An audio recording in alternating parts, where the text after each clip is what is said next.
Okay, thank you very much. Thanks both of you for inviting me and for the introduction. Thanks to all of you for coming. I hope you are seeing my presentation right now. Today's topic is the struggle between anti-racism and anti-antisemitism. And of course, this very title points to a paradox, and this paradox is the puzzle that I want to address with this talk. And this puzzle goes as follows. Virtually everyone from the far left to the far right pretty much agrees, maybe not the far right, but at least for most of the political spectrum, agrees that racism is a problem that must be countered and that anti-Semitism is a problem that must be countered. We can all agree on that.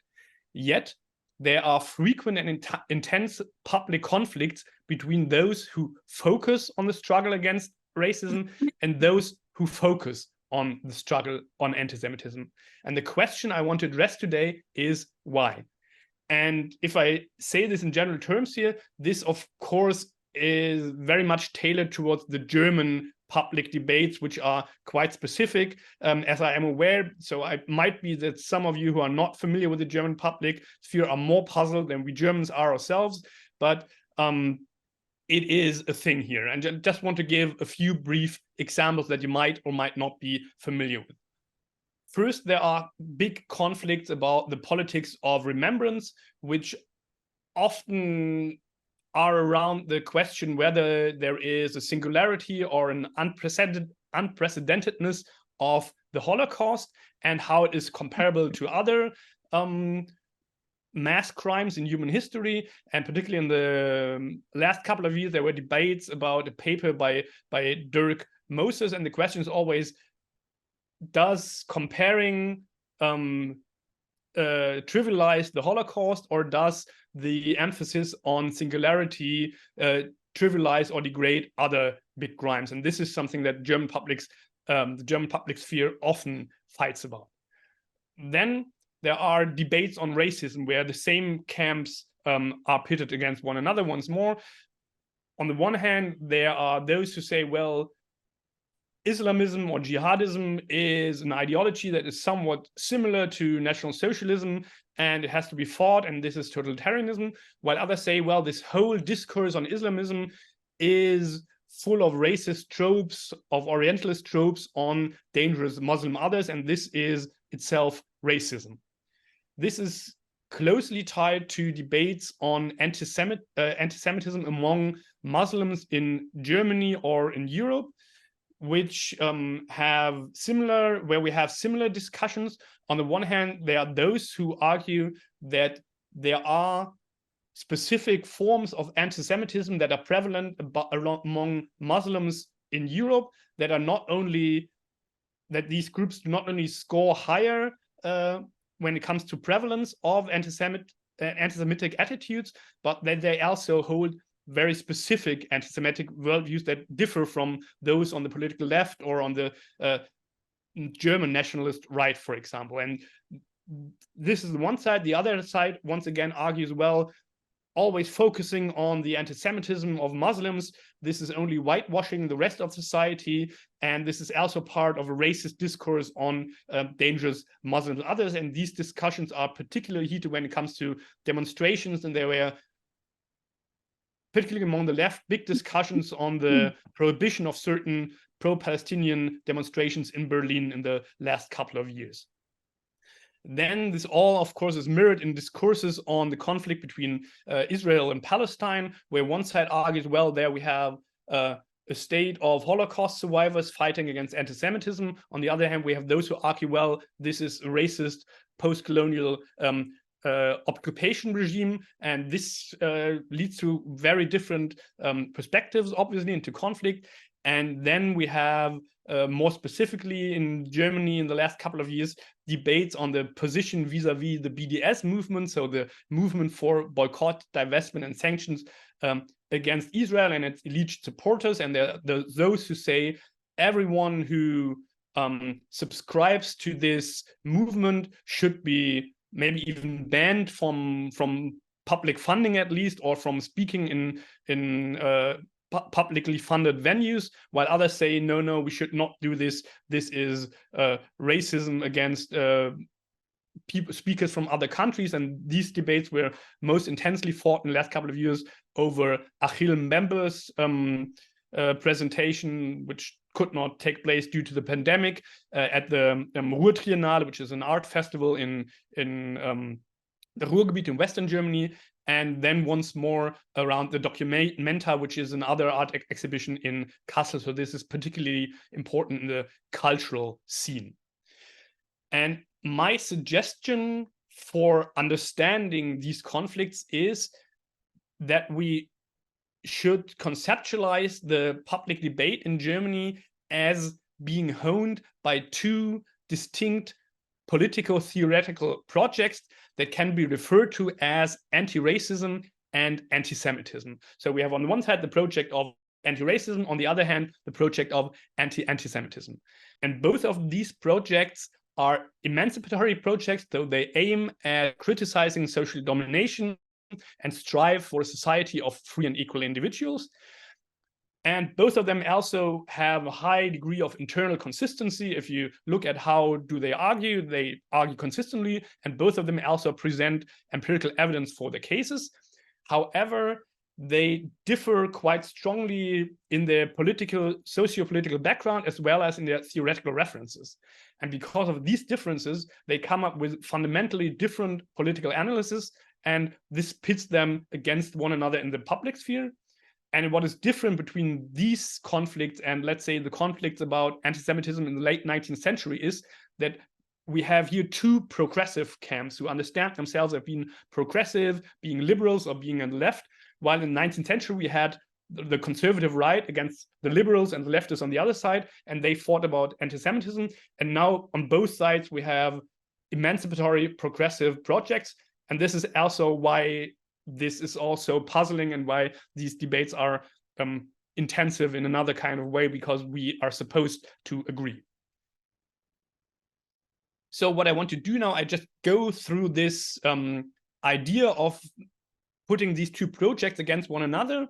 I do this in 4 parts, which have to be quick because we only have half an hour at a time, or 20 minutes now. So there will be much room for questions, or many questions will be left open. Let's put it like this. I first try to describe the theoretical and political framework of the two projects. Then I present their views on racism and anti-Semitism. What do they mean when they use these words? Then I discuss the 3 usually suspected areas of conflict, which are the politics of history, Islam or Islamism, and finally the Israel-Palestine conflict. And then I come to very quick takeaways. Before that, 2 caveats or disclaimers. First is what I present here, of course, are ideal types. So it's not, in fact, the case that the German public sphere or any public sphere is divided between 2 camps which are internally homogeneous or anything like this. This is never the case. But I think for the purpose of a presentation, it is helpful to create such a binary, because if you understand it as these projects, then you will understand the dynamics of the debate a little bit better. But one should, of course, always be aware that there are many, many ways to criticize racism and anti-Semitism. These are only 2, and there are many people who act between and beyond these 2 projects, which I construct here. Second caveat is that I start this presentation by talking about theory and theoretical references and then move on to politics. And this does not imply that this is the causal chain, so that in the beginning, people wake up and read some theory and then they come to political arguments. I think this is not at all how society and politics work. It's mostly the other way around. But once again, for the purpose of a presentation, it is helpful to present it in this way. So let's go. Let's start with the political and theoretical framework. If we look at the perspective that or the project that I describe as anti-racism here, the most dominant form in the German public sphere at the moment that is most important here is influenced by post-structuralist and post-colonial theories. If you have questions about this, I'm willing to answer it, but I'm just going through it quickly now. So this is not meant to be name dropping here. But those are hints for those who understand them. And what they do is they want to criticize power and relations of power. So they look at society and see there are groups that have more power and people who have less power, and then they understand the dynamics of this power by looking at discourses, who can talk about whom. So it's typically the powerful group that can engage in discourses about a less powerful group, and then construct differences and these kind of things. This is how they see society, which with this kind of frame of references.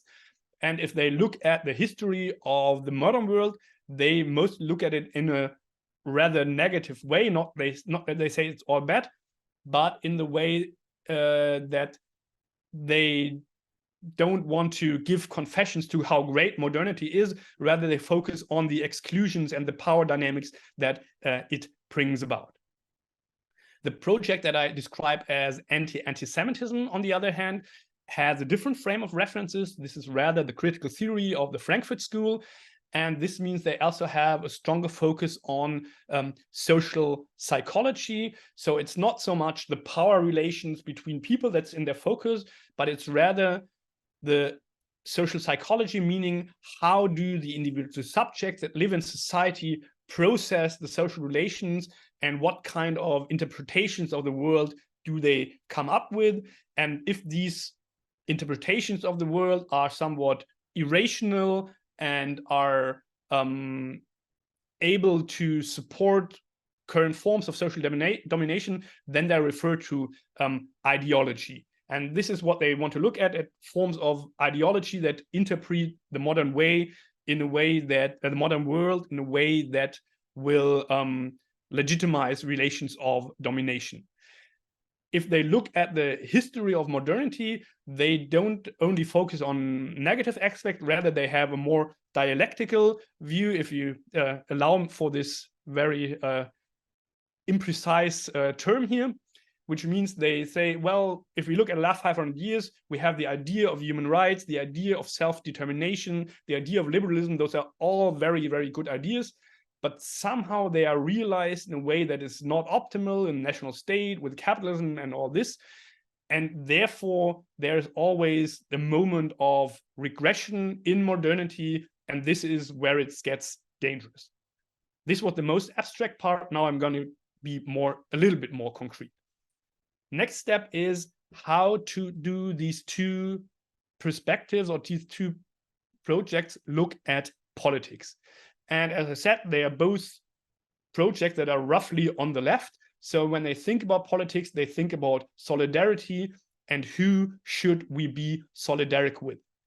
And if we take the anti-racist approach, then we look, as I said, towards relations of power. And if I have this view, then I think, well, I should be solidaric with those who are marginalized and those who are oppressed and those who struggle against this marginalization and oppression. So the question that I ask when I want to decide on who I'm solidaric with is who is the oppressed and who is the marginalized group here and who is fighting against their oppression and marginalization.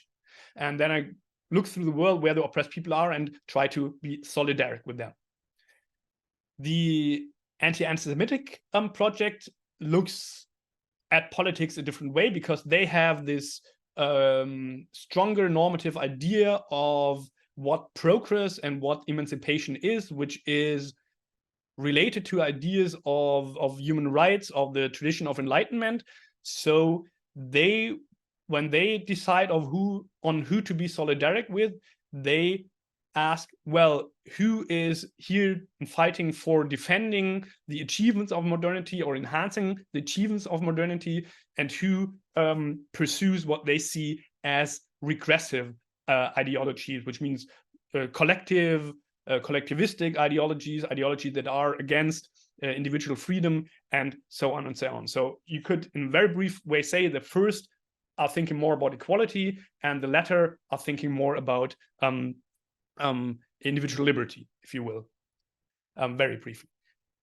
Then another question is, of course, the prevalence of these two projects. And here one must see a great asymmetry, because the project that I describe as anti-racist is pretty much to be found everywhere in the world. So in the Western world, in post-colony, in the global North, global South, West, non-West, you find this in many parts of the world. This is, of course, a very great generalization, but this is also something, if you look at the conflict around Documenta last year, it's also a big misunderstanding between the world and Germany, because the world doesn't understand what's happening in Germany, and the Germans don't understand what's happening in the world, and this is part of the conflict there, I think. So this is a pretty much worldwide project, while the project that I described as anti-Antisemitic is particularly prevalent in Germany and Austria, and you also find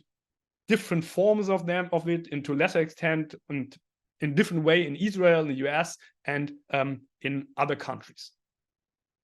So how do both of these approaches understand their own problems? So how does anti-racism understand racism?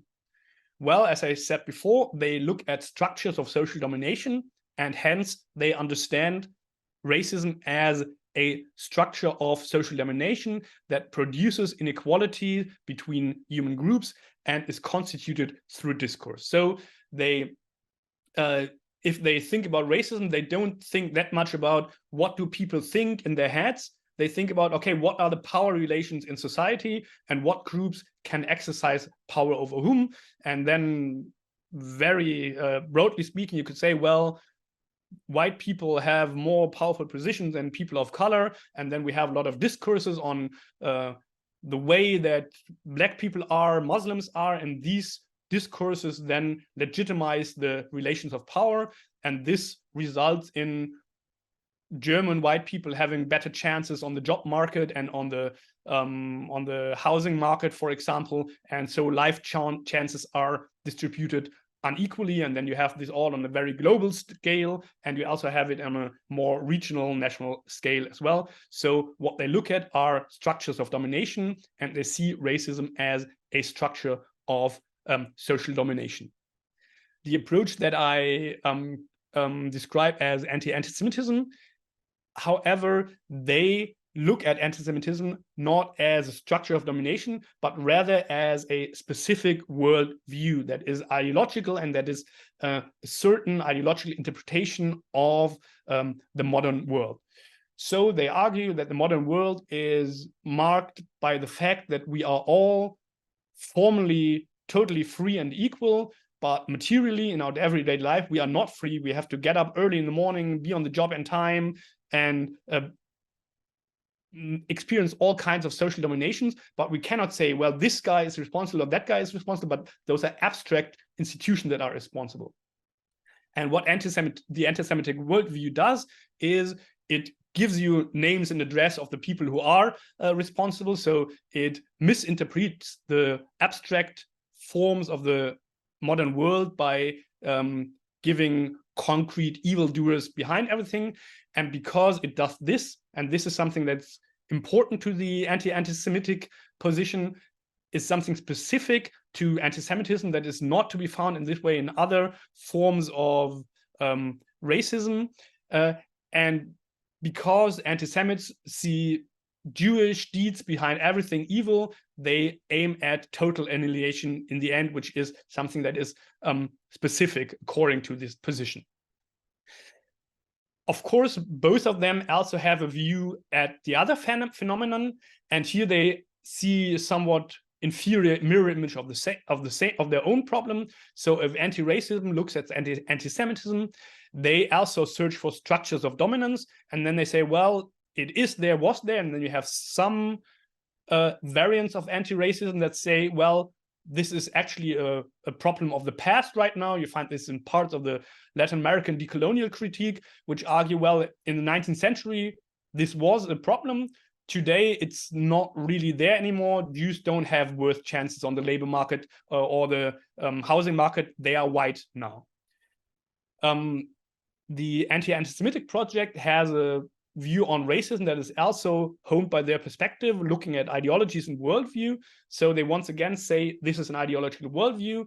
What racism does is it once again has this experience of the modern world, And what racists do is they search for people who do all the things that we all have to forbid ourselves to do. So we have to get up every morning while we want to stay in bed. And so we invent people who really stay in bed and are really as lazy as we all would like to be. And this is then the racist projection. And what the anti-Semitic project then emphasizes is that this is in a way less dangerous than the anti-Semitic projection, because it only means that those who are lazy, they need to be subordinated, while those who are controlling the world with conspiracies, they have to be annihilated. So they also say, well, racism is, so to speak, a somewhat lesser problem than anti-Semitism. And this, of course, already lets us get the idea that they will get in conflict. But before I come to the conflict, I want to say something positive here is, what can we learn from both of these perspectives? And I would say what we all, and particularly those who are adherents of the anti-Semitic project, could learn is a sensitivity for power differentials and for discursive dynamics, saying it is important that who can speak in the public sphere about whom, and who are the people, the groups that are mostly an object of public discourses and who are not. Why do we talk so much about specific Muslim anti-Semitism and not so much about specific anti-Semitism of other groups? So these are things that this approach is very sensitive for, and also the practical dimension of the problem, which is particularly true for the everyday forms of racism. So all those questions, well, where do you come from, which is typical for a question that racialized people will hear in a society such as Germans, and they put our attention to the fact that this is a part of a racist discourse, even if it might be well-intentioned. What the anti-Semitic project can highlight rightfully is the specifics of the anti-Semitic worldview, and that they are not grasped very well if you just say, well, this is about dominating a subordinate group, because this does not describe the dynamics of current anti-Semitism very well. But there still is anti-Semitism, and it still takes the form of anti-Semitic murders and massacres in the United States, in Europe. I'm not going to name them all right now, but they are still there. But this is not really well grasped as an ideology of domination or subordination. So how do they get in conflict then? If we look at politics of history, then both of them have in common that they see the history of the modern world as a history of, or defined by, great crimes. Anti-racism sees colonialism not only as one great crime, but as a whole chain, as a history of one crime after the other. And many in this approach would also argue that they have not ended magically in, I don't know, 1918, 1948, or whenever you put the date for the end of formal colonialism, or with the end of British rule in Hong Kong, but that they continue after the end of formal colonialism, and that they must be overcome by decolonization. Sorry for the typo there. It's called supposed to be decolonization. The anti-Semitic approach also is focused around history as a great crime, but rather about one big, unique, or unprecedented crime, which is supposed to be the Holocaust or the Shoah, as a crime that differs from all kinds of colonial genocides or other genocides by the very fact that it was about redeeming the world, or about saving the world from the Jews, while other Holocausts, while other genocides are rather about getting rid of a group that is in your way, in the way of your political interest. And here it was about saving the world, and this is something that is, according to this view, an unprecedented or unique crime, and the historical task is to prevent the repetition of this crime. And this leads to conflict, because this latter perspective is seen by the former as something that devalues or trivializes the colonial genocides and the colonial crimes, and is seen as an unfair privileging of this one crime committed against Europeans, while on the other hand, the perspective focused on colonialism is seen by the anti-Semitic project as something that does not take notice of the specifics of the Holocaust. Second conflict is the view on the conflict in the Middle East, so the Israel-Palestinian conflict. And the anti-racist project sees here Israel as a post-colonial power that was created as some form of settler colony, and they exercise racist domination over colonial subjects and are in this process supported by former colonial powers such as the United States, while the anti-Semitic project sees Israel as the state that was founded by the survivors of the Shoah and who has been fighting ever since its foundation against anti-Semitic enemies, be it secular anti-Semitic enemies like Nasser or religious anti-Semitic enemies like the post-revolutionary Iran or Hamas. And of course, this is all very debatable. I'm just going through it because time is almost over, but please fight me for it. So what is their view of Islam or Islam and Islamism? Anti-racists see this as a religion of marginalized groups in Europe and worldwide, and also of groups that were colonized. Of course, this is true to different degrees in Saudi Arabia or Iran or the Maghreb, but in general, it's seen as a religion of the global south and of marginalized groups, and also in migration societies such as those in Europe in particular.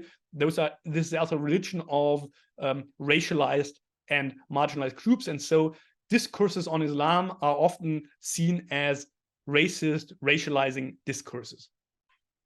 What anti-Antisemitism sees is that this whole thinking of Islam as an identity in the modern world is itself some sort of regressive ideology, and that is also linked to what is then called new anti-Semitism, which was a term that came up some 20 years ago in the literature. And new anti-Semitism is oftentimes identified with anti-Semitism by Muslims for religious reasons, or that is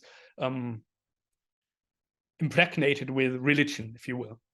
So, and this, of course, also leads to conflict right there, because if you see the one, then you want to criticize negative discourses on Islam as racist.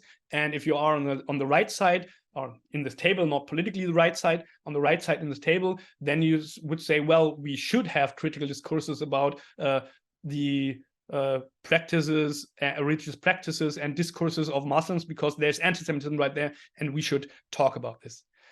I'm not gonna go much through my takeaways because time is over. I just keep very brief. My takeaway is that we should not be arrogant, but we should be kind. Or I can also just go through them quickly. It was that would also be nice, yeah. Okay, so what I want to say here is that this is all very frustrating to always be in these public debates, but this should not keep us from being critical and criticizing anti-Semitism and racism, even though it's gonna mean we have to fight and be frustrated. Second is, this whole thing does not mean that we should decide for one of the two sides, not at all. I think definitely not in the way that I presented them right here in this hardcore kind of manners. What's most important is what I just meant with being kind is that if we see these kind of very polemical conflicts, we don't have to assume that one side, which is typically the other side, is evil or ill-willed or ignorant or stupid, which is often claimed in these conflicts. If you look at the debates around the documenta, it was full about statements that said either that the makers of the documenta and the defenders are stupid and ignorant and evil, or that those who criticize them are ignorant and evil. And of course, there are ignorant and evil people everywhere, but we don't have to assume that one side has all the ignorance on their side, because as I try to present, that both of them are driven by a sincere, emancipatory impulse, and they both give somewhat consistent reasons and empirical evidence for their cases, so they should be taken seriously, which does not mean that we should not discuss and debate and fight them wherever we think the others are wrong. Then one should be a pluralist, not a monist, meaning not like in every way everything goes kind of pluralism, but rather in the way that we should think that there are honestly different ways of looking at the world that can all be legitimate and good, and we don't have to assume that we already have the one reasonable, rational way. We should rather, this is the next point, think of our way of criticizing the world as being part of a particular tradition, which I don't mean like a particular tradition in the sense of I come from the, I don't know, Kurdish Alevi tradition or whatever you have there, or the German Protestant tradition, but rather also I come from this tradition of social critique also. And this is not something bad. You can always, human life is always particular, never universal. We have to be universalist, but we also have to accept that our way of thinking is honed by particular traditions. And this means that we should be somewhat not arrogant, but bescheiden. I'm sorry, I'm missing the word. Humble. Humble models. Yeah, exactly. Thanks. And the latter 2 points are really just like, be nice.